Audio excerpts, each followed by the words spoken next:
Let's talk about it. You're listening to Let's Talk About It, a digital forum that holistically addresses the issues that arise in everyday life and the current affairs that are prevalent throughout our nation and that affect our culture. Let's join host Ty Priest Hannah now for today's discussion. Let's talk about it. Hey everybody, welcome to another episode of Let's Talk About It. I am your host, Ty Priest Hannah, but of course, everybody calls me Ty. Thank you for allowing me your listening ears. Listen, fam, I know it has been a while since I posted an episode, but please forgive me. I've received some emails and a few text messages asking me, had I stopped podcasting or anything of that nature? Well, the answer is I have not stopped podcasting. I've just been going through a transition with my job, and I had to train and still having to train a lot of our associates and prepare them for the transition to fully take place. But don't worry, we will get back to our regularly scheduled program. Joining me today on Let's Talk About It is my good friend, none other than the Queen Mother herself, evangelist, prophetess, anthropologist, author. She wears so many titles, so many hats. She bears so many responsibilities. But none other than that, joining me today is none other than Tempestt Hough. Tempestt, how's it going?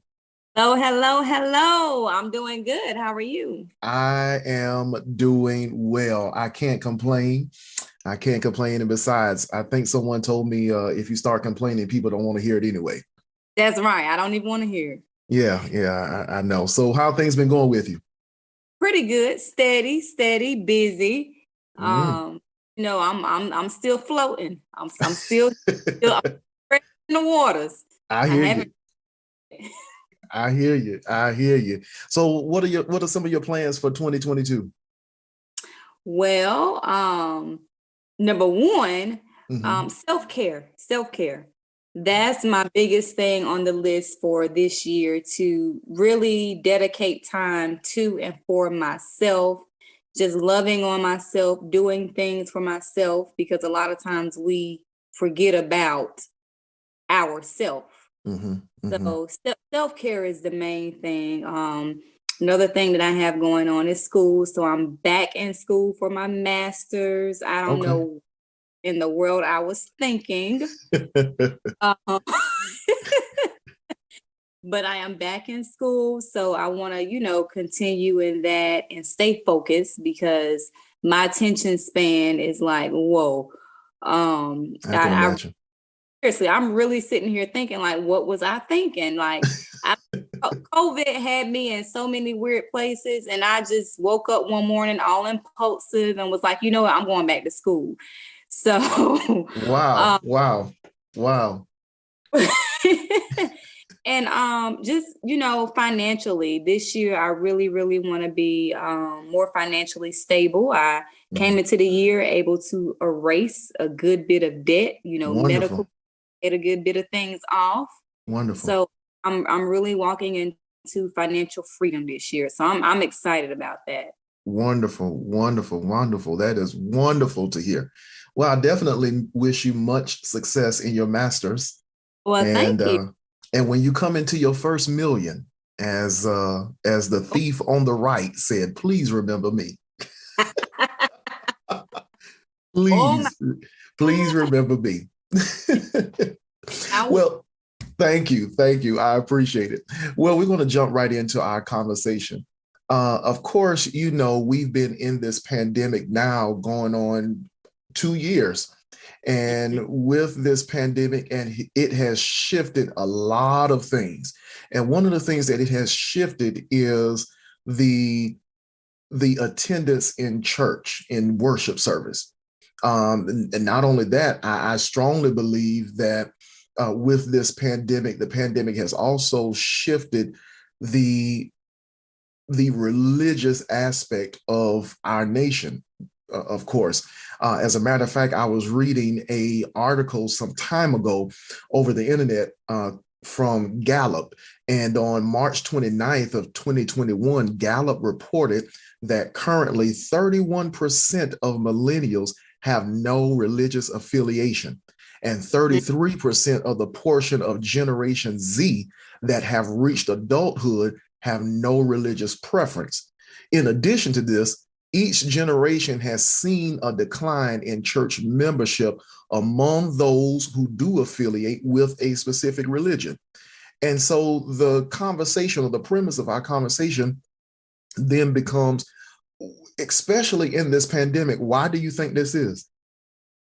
Well, I think, when the pandemic hit, a lot of churches were closed down because of, not wanting to spread the virus even more. And it's almost like once the church doors opened back up, a lot of people just did not go back. I guess you got comfortable or complacent, and it became the norm to stay home, watch whatever service you could watch via Facebook Live or whatever, phone conference.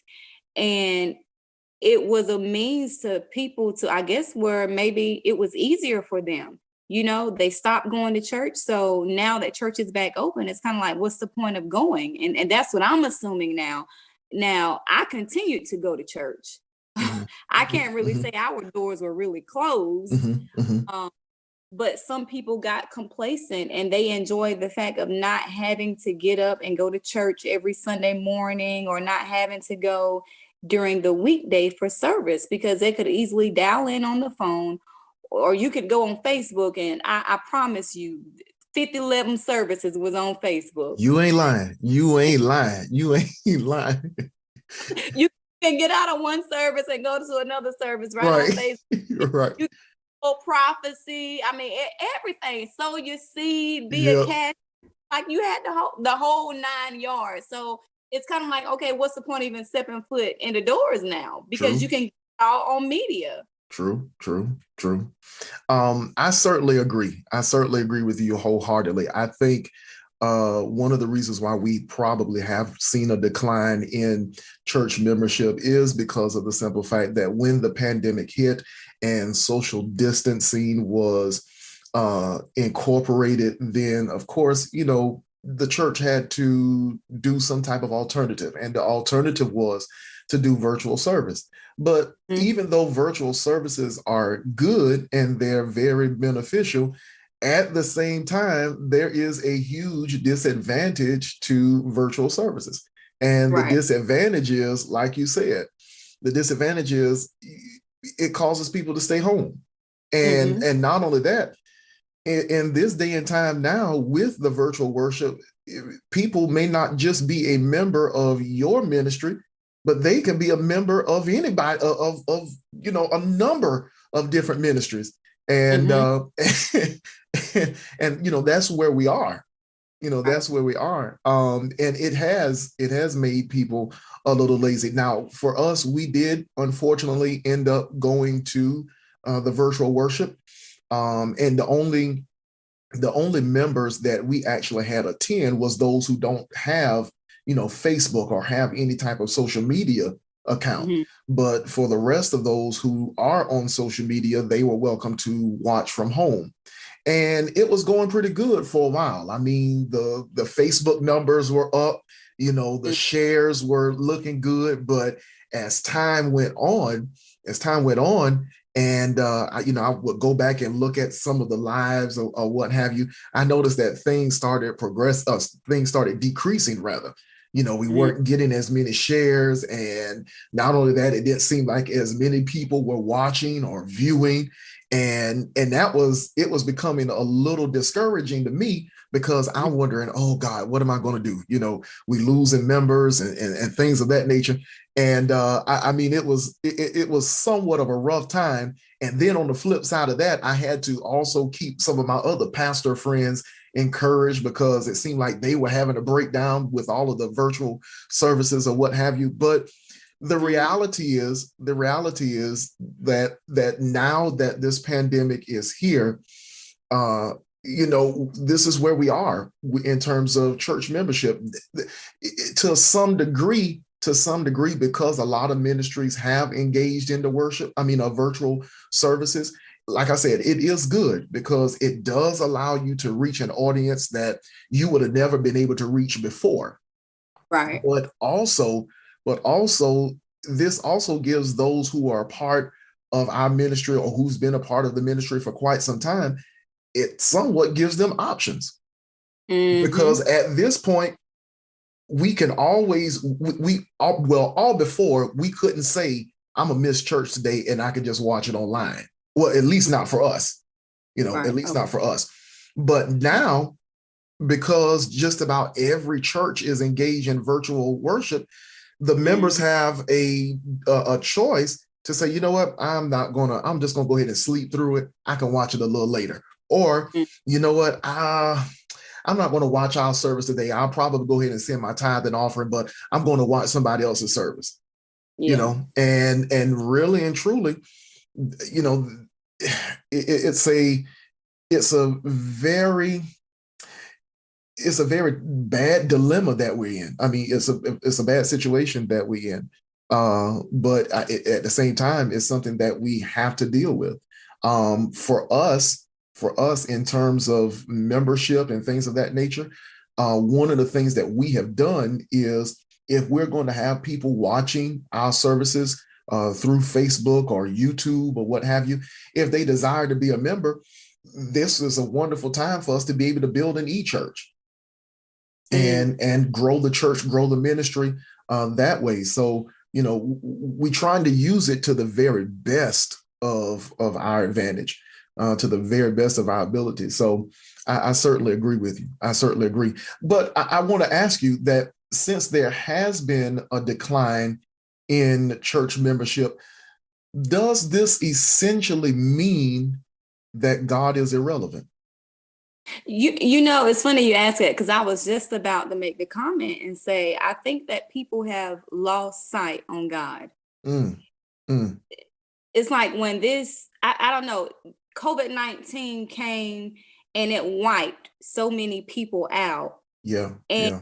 I could see maybe in a sense, if you're talking about, the things that we've gotten monetary wise, maybe you can say, okay, that was the good side of COVID. There were some benefits that we've reaped. But on the Mm-hmm. flip side of it, when you're talking about in a spiritual sense, people have pulled away from the church. People have lost sight on God when they should have been pulling and drawing nearer to him. They Mm-hmm. have. It's Mm-hmm. gotten, churches have been closed, and because people have gotten so wrapped up into viewing church services online, they get to the point now to where it's not okay. Well, let me just hold off from watching this service. I think it's to the point now to where it's saying, oh, you know what? It's no big deal. It's all right. And they don't watch the service at all at this point, much less Wow. even inside of the house of the Lord, period. So Yeah. I think that we've lost sight on God. We don't make him as important as he has been and Mm-hmm. as needs to be Mm-hmm. in this present day and time. Mm-hmm. It's like we've totally forgotten who he is Mm. and and our foundation. We've just kind of pushed it aside. And it's almost like COVID came in and it was a distraction. Yeah. Yeah. Yeah. A distraction to see who could get knocked off course. Mm-hmm. And believe it or not, it has worked for some people. It has knocked some people off course. Yes, lives have been, lost and taken, but the people that are here, they've gotten off track. Mm-hmm. We've wavered, and I can say that I may be a little guilty of it because when COVID came and our doors weren't completely shut, we're not, my father doesn't have this massive membership, Mm-hmm. but it was where, I think our doors were shut in maybe about a month, and we were doing, having service conference calls, but I Mm-hmm. still was going because, I'm doing praise and worship and Right. he's still, so he and I would be there. And every now and then we'd have a few other people that would drop in, but Mm-hmm. I got to the point and I was like, well, God, like, everybody else shut church down. Why can't we Mm. just shut church down? Because I Right. knew of church where they weren't doing anything, period.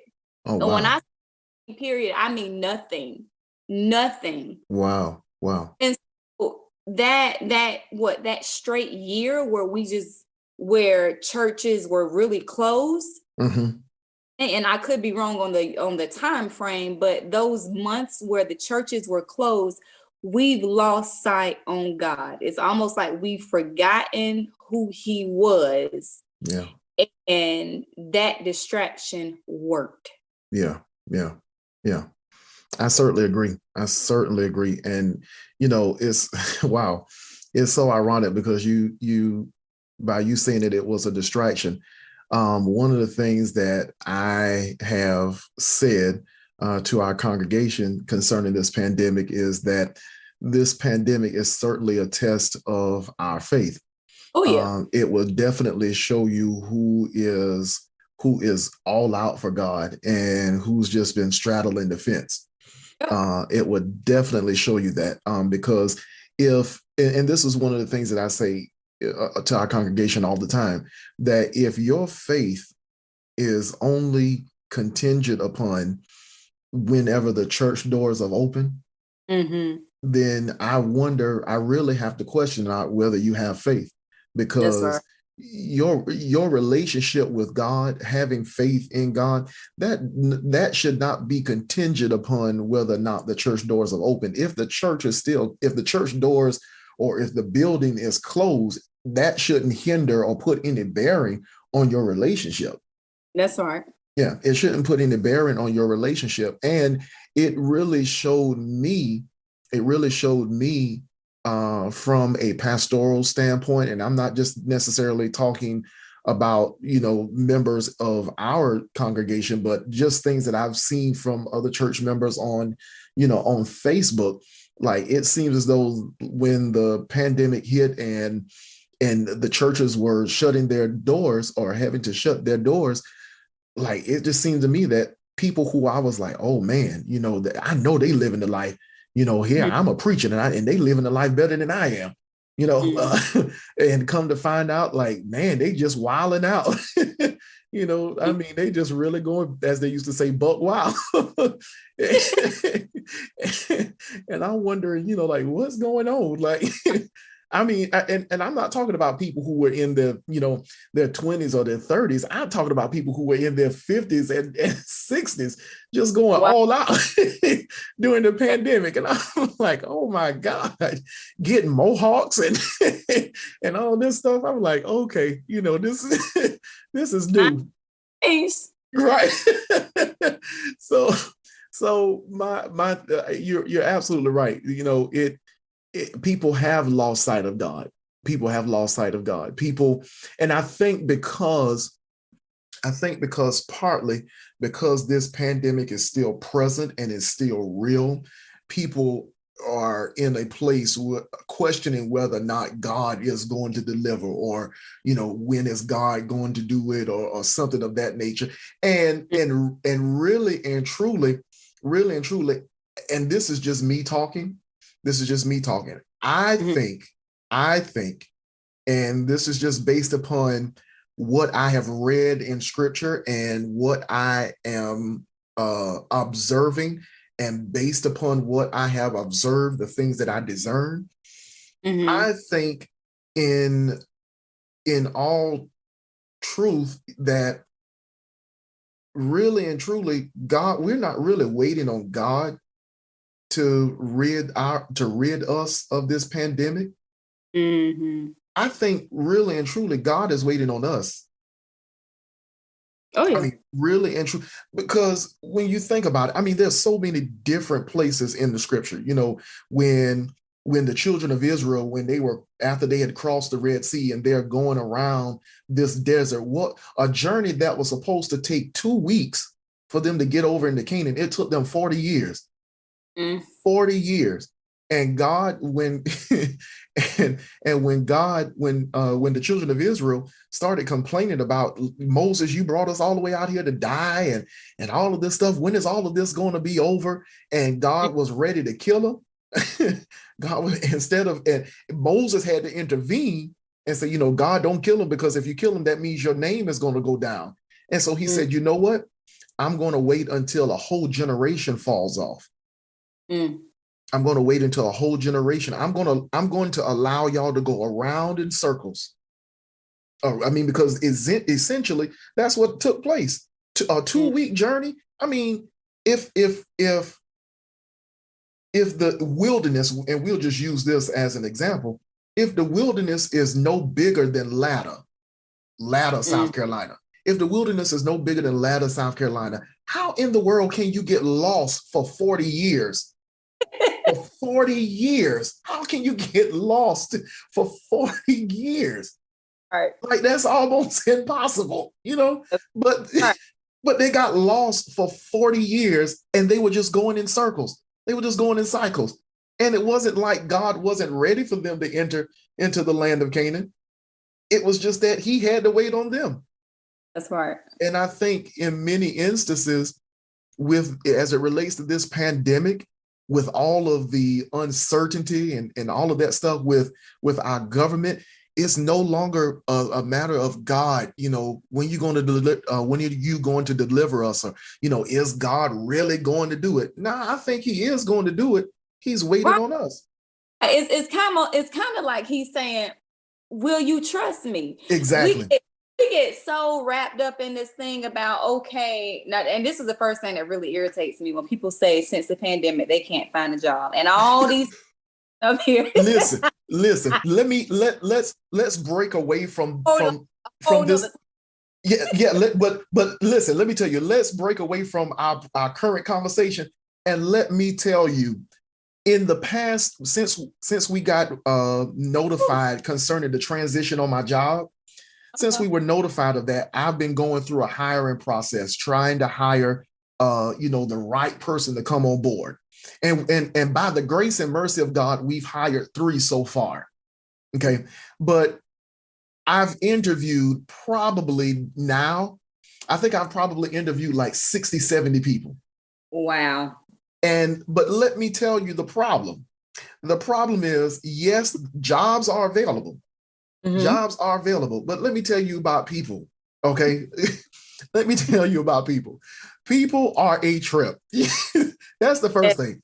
People are a trip, because I remember specifically telling this young lady that I was interviewing, I told her, I said, we're open 7 days a week. And, I told her our schedule. Now, I get it. The girl just graduated from high school going into college. She looks at me and says, so I know that y'all are open every weekend, but if it is possible that I can just work 1 weekend a month, because I don't want to work every weekend. Who does that? Listen, I sat there and look at that girl, and in my mind, I'd already. Oh, man. Right. In my mind, I'm already saying, you know what? You just talked yourself out of a job. But the other thing is, how dare you say that to me? Right. I'm the person who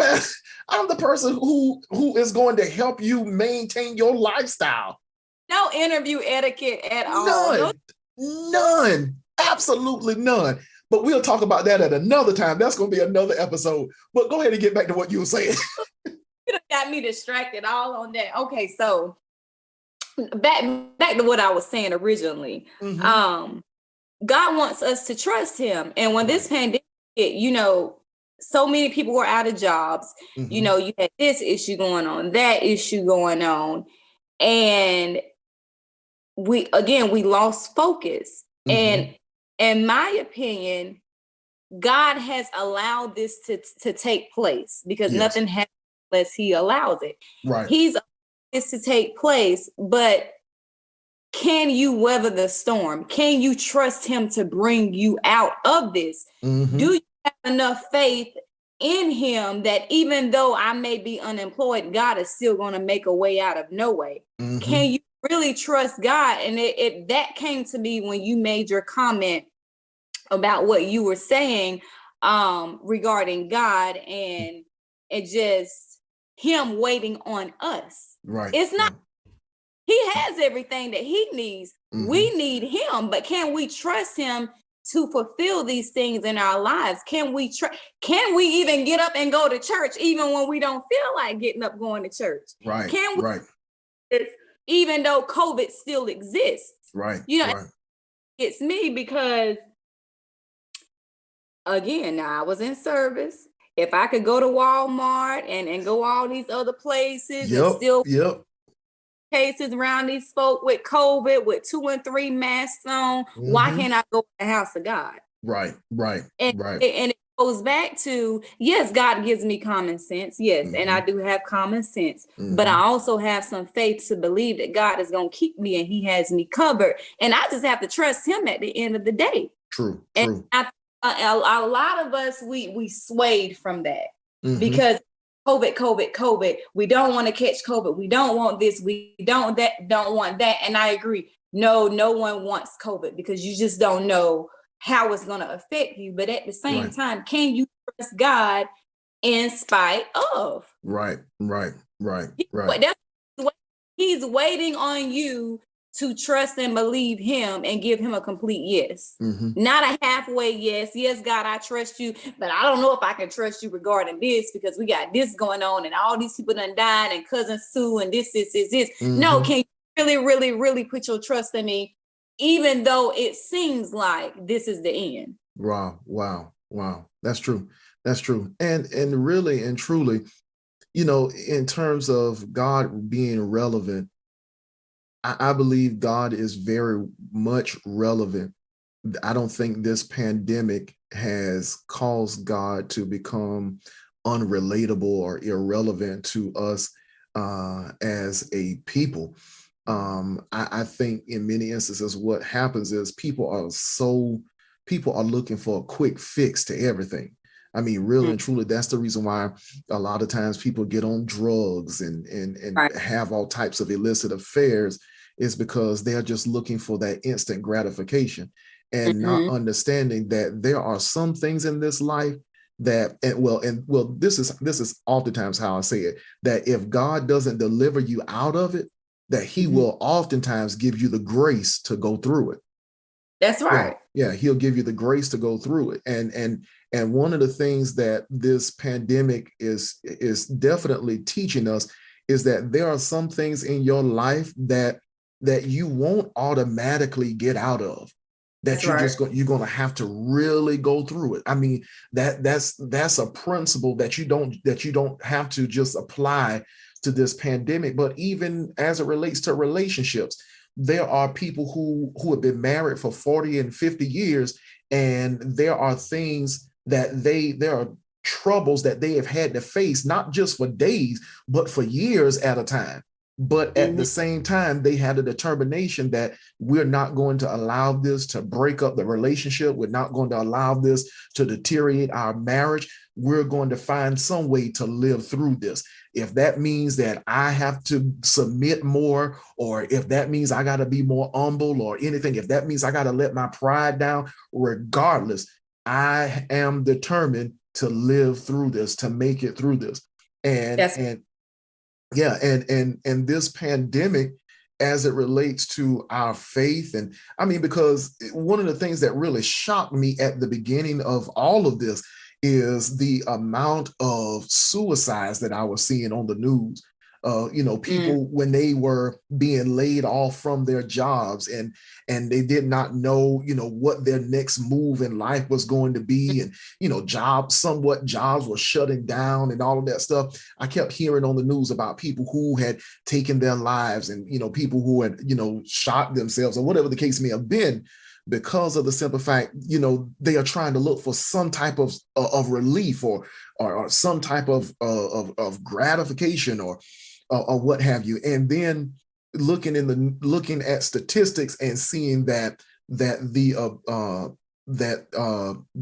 abuse of drugs, what have you, had gone up, and all of that, street prescriptions, what have you, the abuse of pharmaceutical prescriptions had increased, because people are trying to find that quick fix, not understanding that there are going to be things in life you're going to have to just go through it.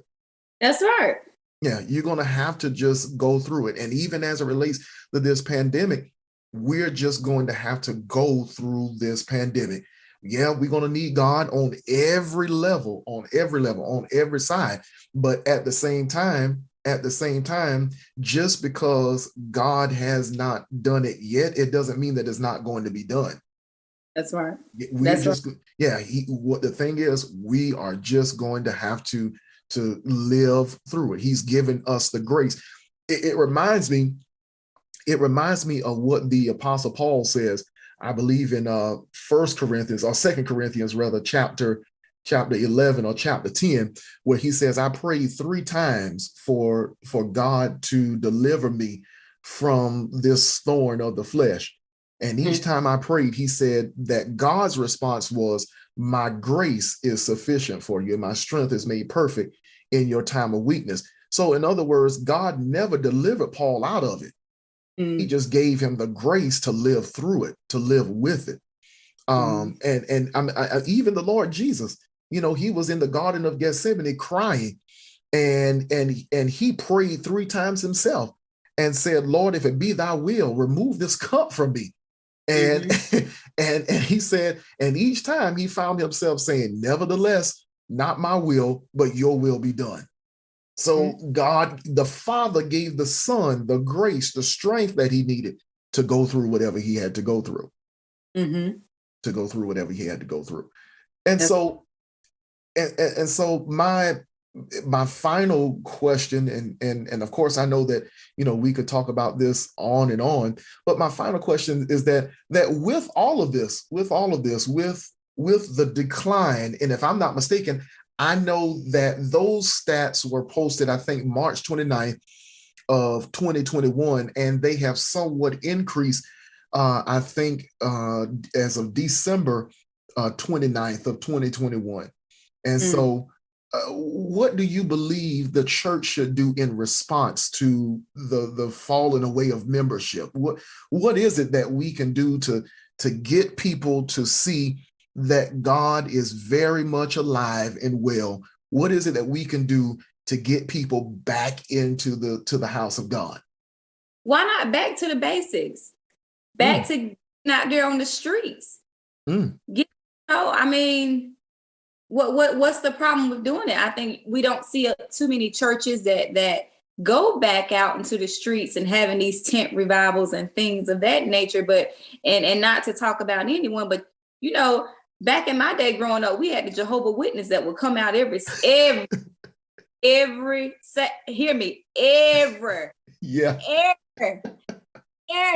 knocking on it. Let me tell you, I used to see that car pulling down the dirt road. I would close that front door so fast. If they could get out there and do it, why can't we do that? True. Why can't we get back out on the streets and make it not to force it on anyone, because they're not want to force anything on anyone. But if we get back out there, number one, and spreads God's love, because one thing is, people look at us as Christians in a way that they feel as though, okay, you all are talking it, but you're not really living it. And I've heard individuals say that a lot. I've had conversations with some associates, some friends, and just asking, why don't you go to church? And they generally tell me, because the people in the church are fake. Doing the same thing that I'm doing, then what do I need to go there for? Nobody's real. And my response is always, well, why don't you be the one to make the difference? Why don't you go in there and you set the example? Because granted, nobody's perfect. Right. Get there, but everybody's going to make a mistake at some point in time. And thank God, just for his forgiving power and his grace and his mercy. But we got to really set an example and get back out there and not only preach this, but we've got to live it. I agree. We got to live it in and out of the church so that people see us. And when they see us, they see the light that shines from within. That, and I think that's where we need to start. We need to start giving back. We need to start being out there trying to help one another and showing what God's love really is, what it's really about. And I think that may be a way to really begin to draw the people back in. Because if you're not out there trying to reach them at all, how can you expect for them to come in if you're not even trying to relate to them? Instead of being pompous or feeling like I'm this or I'm that, That's or true. I'm holier than thou, or you're not on my level, or I'm looking down on you, or I'm being condescending. That's not going to draw the people. Right. That's not all the people at all. So we have to get out there and really try to make that difference and soften our hearts just a little bit more. Because I don't feel like some of us as Christians, we don't have a soft enough heart for the people that are not where we are. We look down. You are right about that. That's a problem for me. I do not like that. I don't like that. And we have to do better. When I say we, I mean all of we have to do better. Oh yes. I certainly agree. You definitely hit some good points, especially when you were referring to the fact that when you ask people why they don't come to churches, and their response is because people are, fake in the church. And I've heard that too. I have heard that too as a pastor. I have heard that, and it has actually grieved my heart a few times, actually many times. But one thing I always tell people is that it's not always that people are fake. It's just that we are human. Never think that salvation makes us invincible to human propensities or proclivities, because it doesn't. It really doesn't. Just as when anyone else comes to God, they will be a work in progress. Those of us who have been saved and in church for a long time, we are still a work in progress. God knows that's the truth. Yeah, and certainly for me, I am not perfect or anything of that nature. I have my faults just as much as the next person. But still, yet you're right. Being able to soften our heart and not be so religious, and to a certain degree, I think I would even say that may have contributed to the decline in church membership. Is if you really think about it, and really and truly, well, let me say this. I think what has contributed to the decrease in church membership is all of the religiosity that comes with it. Yeah, people nowadays, they're not looking for religion. We are in the midst of a pandemic, and one of the things that I've noticed is that at this point, people are not they are no longer satisfied with our quote unquote religious entertainment. Right. I mean, for instance, I pastor a Baptist church, and I grew up in the Baptist church. And one of the things that comes along with the Baptist church is the hooping. All of the melodious preaching. The people, a Baptist preacher, they love the good hoop. That's when the church about to, pastor about to wind down. That's it. Yeah. But in actuality, if you ever take the time to discuss or if you ever take the time to speak with someone who may not be into all of that, or may not be in the church, they'll tell you that one of the reasons why, and I know this to be true, one of the reasons why they don't come to church is because they can't go for all that hooping and hollering.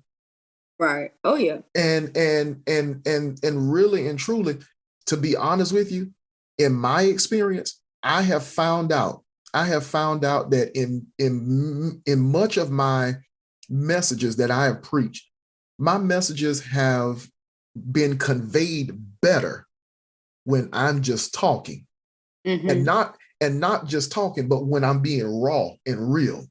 That's right. And teaching. And teaching, and not just trying to impress you with the big words that I can say. Right. I mean, nobody knows what loquacious means.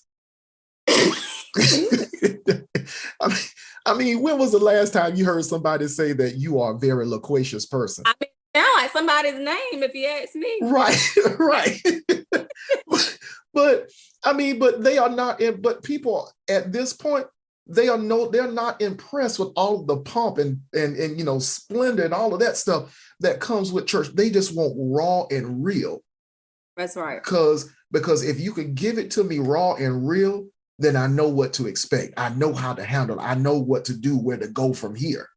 Mm-hmm. Don't have me shouting and talking about God going to do it in 3 days and I need to turn around and touch 3 people and high five 7 people and grab your neighbor or high five your neighbor, touch. Don't tell me all of that. And here I am expecting God to do something within the next 3 days and it doesn't happen. Right. You know what I'm saying? So, people are really at this point, they're looking for real. They're looking for things that are wrong. That's one of the reasons why I can really appreciate ministries. As a matter of fact, I'll tell you this. I remember a few years ago, when I was living in Columbia, I went to a church in Orangeburg. I will not give the name of the ministry, but I went to a church in Orangeburg. I actually called the guy my spiritual uncle, and I love his ministry. His ministry actually caters to a lot of the college students. That's how he built his ministry, and it's a very flourishing ministry. And I remember going there because I was living in Columbia, but still going to church in Marion. And I was just attending the church in Orangeburg, rather, just on weeknights. Mm-hmm. And they were in Bible study this particular night, and they allowed space for people to come up and testify. Oh. And I remember this young man coming up who, at this time, he was a minister, if I'm not mistaken, or he was a deacon. I know he had some official title in the church. And he got up and testified, and he said, it has been 3 years since the Lord delivered me from homosexuality. And he said, and the Lord has, there have been moments where I felt like I needed to, meet up with somebody to get a quick fix or something of that nature. And he said that just a few weeks prior, some person that he saw in his past, he saw them, some person from his past, he saw them a few weeks prior, and he was almost tempted to go back to that person. Wow. To go back to that man. And now, when I heard this, I was paying attention to the crowd. Because in my experience, when I have been in church and we heard about sister so-and-so meeting up with deacon so-and-so at the hotel, there will be a huge gas that will come upon the church. Like, oh my God. Oh, Lord, I knew it. I mean, it would probably start a whole argument in the middle of service. All right. But I looked at the congregation to see their response to this young man's testimony, and it didn't bother them. They were praising God for him and with him, that he didn't even give in to temptation. And I was really floored by that, because I said, if I ever pastor a church, I want to be able to have that type of ministry where you can come and be real and be raw about the things that you're going through and get deliverance, and you not be judged. But see, that's the thing. Some people cannot handle transparency. That is true. That is true. To handle the transparency or the openness. So, I mean, that's one thing that I realized, and we've talked about it before, even when it came to the book. Some people are not going to be able to handle your story. That's true. You have to be mature enough spiritually to handle it and understand it and go with you. But some people can't. Yeah. That is true. That is true. And so I think in response, what the church needs to do is perhaps we need to take a step back and observe the methods that we have used in the past to be able to reach the world. Like for me, that's one of the things that this pandemic has kind of caused me to see, that maybe I need to step back from how I used to do things because how I used to preach and the things that I used to do to be able to reach people, perhaps that's not going to work right now. That's not going to work right now. For one of the things that I've done, and I've taken some small steps. One of the steps that I've taken is I don't wear suits every Sunday anymore. You never know when I'm going to wear a suit. I have really dumbed down to just wearing a shirt and blazer with some jeans and just having a conversation with people. I mean, really and truly, because that's what is really going to grasp the people. The shout, it may excite them for a little while, but it's going to be the teaching, the raw teaching of the word that's going to hold them for the rest of the week. That's going to hold them for the rest of the month. That's right. Something with some substance. Yeah. So I think you're absolutely right. We do need to go back to the basics. Go back to the basics. Be willing to soften our heart and learn to love people right where they are. We need to cut back on some of the religious formalities that we've utilized, down through the years, because that's the stuff that's becoming irrelevant. It's not necessarily God. It's not, one.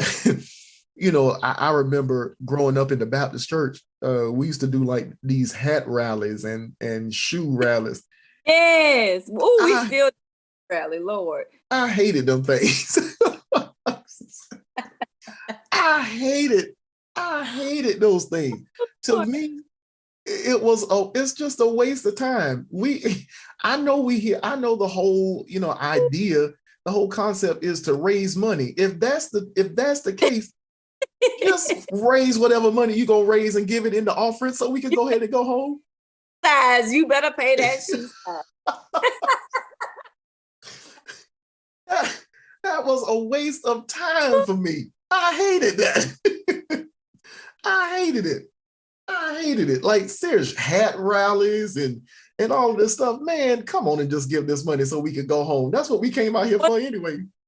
100 men and women in black and white. Yeah, but the saints took that serious. They did. The pastor's aide took that stuff serious. Oh yeah. But let me ask you something though. In the midst of all of that, how many people got delivered? Now how many people got saved during the program? I can't say that I really. Right. Nobody. It's coming up. Yeah. Because that wasn't really helping anybody. No. Yeah. It's not really. And the thing about it is, if we really want to see our ministries grow, then we have to build, just like you said, we have to build our ministries essentially on the Great Commission. Go ye out into all the world. Because when you begin to testify, or when you begin to teach people and speak to people about Jesus, what they will tell you will help you to be able to build the ministry that you need to be effective wherever you've been planted. It will give you the blueprint that you need, or what have you. So I certainly agree with you. Well, Tempestt, like I said, we could go on with this conversation, but of course, this is our time. Well, and so I certainly thank you for joining me once again. Of course, we're going to resume our regularly scheduled podcasting time pretty soon, just as soon as I'm through with this transition. Thank you for tuning in to Let's Talk About It. We hope you've enjoyed our discussion today. You already know we certainly have. If you like what you hear or have a particular topic that you'd like to discuss, you already know what to do. Just simply send us an email at ltaipodcast29501@gmail.com, or you can simply send us a text message at area code 843-799-7619. You already know we want to hear from you. Thank you for tuning in to Let's Talk About It. I am Ty Hanner. I'm out. Peace. Let's talk about it. let's talk about it. Let's talk about it. You've been listening to Let's Talk About It. Let's talk about it.